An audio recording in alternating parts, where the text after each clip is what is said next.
আর মাসুম আপনি লিখেছেন শবে বরাতের আমল সম্পর্কে কিছু বলুন। শবে বরাত যেটাকে আমরা বলছি এটি মূলত হাদিসের ভাষ্য অনুযায়ী লাইলাতুন নিসফিন শাবান বা মধ্য শাবান রজনী।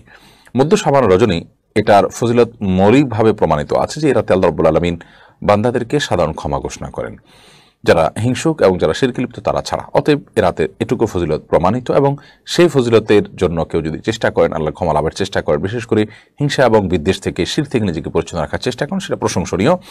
কারণ তিনি আল্লাহর ক্ষমা লাভের ন্যূনতম চেষ্টা তিনি করছেন, আল্লাহর কাছে ক্ষমা লাভ করতে চাইছেন, দোয়া করছেন, এটি হতে পারে। ব্যক্তিগতভাবে ক্ষমা লাভের জন্য প্রচেষ্টা সেটি দর্শনীয় কোনো বিষয় নয়। কিন্তু শবে বরাত যেটাকে আমরা বলছি, যেটার আসল নাম হলো শাবানের মধ্য রজনী, হাদিসের নাম, সেই রাতের বিশেষ কোনো ফরম্যাটের নামাজ, তেলাওয়াত অথবা পরের দিনের রোজা এর কোনোটি কিন্তু বিশুদ্ধ কোনো হাদিস দ্বারায় বর্ণিত নয়। তবে এটা ঠিক শাবান মাস জুড়ে নফল রোজা রাখতে হয়। এর মধ্যে চন্দ্র মাসের 13, 14, 15 এই দিনগুলোতে, বীজের দিনগুলোতে রোজা রাখার ব্যাপারে নবী করিম সাল্লাল্লাহু আলাইহি ওয়াসাল্লামের বিশেষ গুরুত্ব আরোপ রয়েছে। তো সব মিলিয়ে আপনার বীজের অংশ হিসাবে, শাবান মাসের অংশ হিসাবে কেউ রোজা রাখলে সেটা অবশ্যই প্রশংসনীয়। আবার কেউ রাতে আল্লাহ রাব্বুল আলামিন বান্দাদের সাধারণ ক্ষমা ঘোষণা করেন, বিশেষ করে রাতে তাহাজ্জুদের সালাত।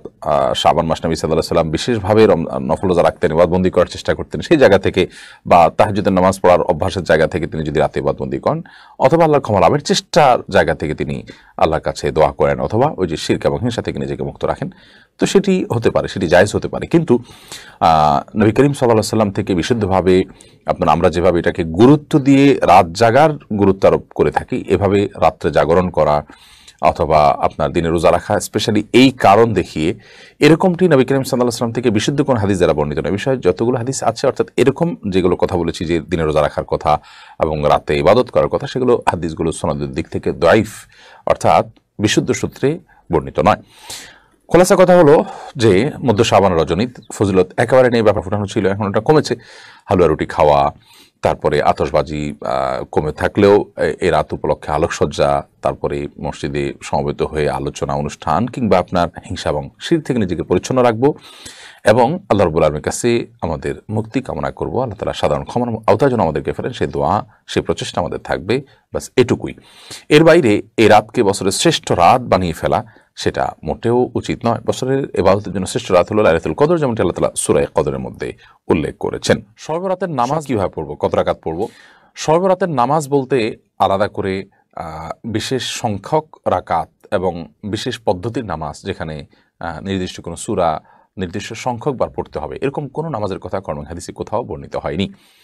আমরা শবে বরাতের নামাজ বলতে যেরকম নির্দিষ্ট ফরম্যাটের কথা ছোটবেলা থেকে জেনে আসছি বা বিভিন্ন বই পুস্তকে আমরা দেখে থাকি, এগুলোর কোনোটি কিন্তু অথেন্টিকভাবে প্রমাণিত নয়। না কোরআনে আছে, না নবী করিম সাল্লাল্লাহু আলাইহি ওয়াসাল্লামের কোনো হাদিস দ্বারা এরকম কোনো বিষয় প্রমাণিত আছে।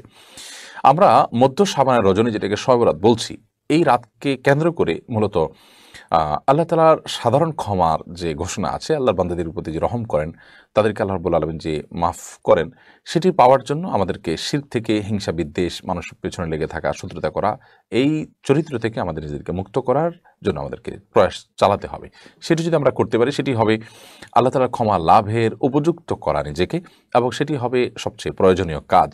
এর বাইরে কেউ আল্লাহ তাআলার কাছে ক্ষমা লাভের জন্য প্রচেষ্টা করলেন, শরীয়তের কোনো সীমা লঙ্ঘন না করে, কোনো বিদআতে লিপ্ত না হয়ে, সেটি গ্রহণযোগ্য হতে পারে। এর বাইরে এই রাতকে কেন্দ্র করে বিশেষভাবে নামাজ যে আয়োজন আমরা আমাদের সমাজে দেখতে পাই এবং বিশেষ ফরম্যাটের কথা দেখতে পাই, এটি না নবী করিম সাল্লাল্লাহু আলাইহি ওয়াসাল্লাম করেছেন বলে কোনো বিশুদ্ধ হাদিসে বর্ণিত না, সাহাবায়ে কেরাম করেছেন বলে কোনো বিশুদ্ধ হাদিসে বর্ণিত আছে। বিধায় প্রতিটা আমলের ক্ষেত্রে আমরা নবী করিম সাল্লাল্লাহু আলাইহি ওয়াসাল্লামের সুন্নাহকে অনুসরণ করব, সাহাবায়ে কেরাম ও খুলাফায়ে রাশিদিনের সুন্নাহকে অনুসরণ করব। মন গড়া কোনো কিছুই কিন্তু ইবাদত হিসাবে পরিগণিত হবে।